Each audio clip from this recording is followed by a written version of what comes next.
changes. You know, I tell you, the vernacular when you come to hockey coaches and how you present your meetings and all that, some of the words that are used, we laugh about it, how I see one thing and call it one thing, and Sully, well, it just seemed like it was seamless for him and Quinny. So I kind of put Quinny in the forefront of that special team, and basically during the game, looked at matches. Sully and I talked about line changes, all the things within the game. I think that's when I did more then than in the practice times. For me, it was so much fun for me to work with him in that role, because I've watched him grow. I learned so much from him when I was coaching with him, and he's never my assistant. He was my co-coach. To watch him now, at my stage of my career, it was a blast. And he is, and I watch it firsthand. He is one of, if not the top coach in this league. And watching him how he does his stuff, and to be in the background and just give him a couple of thoughts, it was a blast. At all that the guy who put a dagger in your hearts was on the team plane back to Philly with Connor on the charter with you guys? Yeah, I didn't charter back. I drove back, yeah.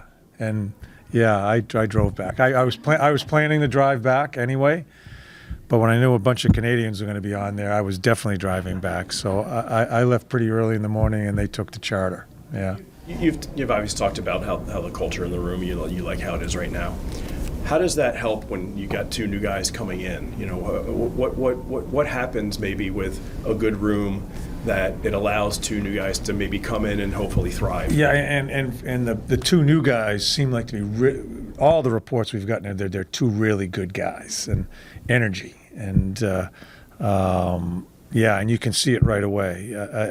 I think that's going to be an easy thing for them to be joined in, because I think they.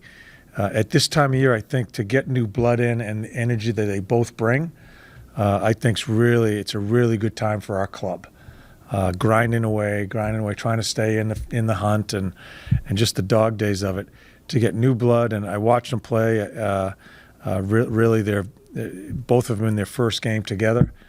I thought they did some good things for us. I don't think it's going to be a problem as far as how they join in this room. You mentioned the other night Kuzmenko. You were telling him some things defensively, yeah. And he picked him up right away. I mean, that's the reputation of him, right? Is that he's very good offensively, but maybe sometimes defensively he lags a little bit. Is that something a report that's gotten back to you? Yeah. And it always does with offensive players, but I don't want to spend a whole bunch of time on the defensive part of it either with him. I just want him to get the foundation of how we play. We have different coverages that it may be different from the teams he's been coached by. And I watched it. Like I said, after the game, I talked to him about a couple of situations, and bang, the same situation happened a few minutes after that, and he handled it. So I'm not going to beat him over the head. I'm not going to browbeat him about that. We need his offense. I watch him work in the bumper on the power play today in practice. You can see how he sees the ice, and in the spots. He's in the right spots when he should be. We need that part of it from him. I just want him to meet us halfway in his effort and his accountability towards the other side of the puck. He'll make mistakes. I just want him trying as hard as he can.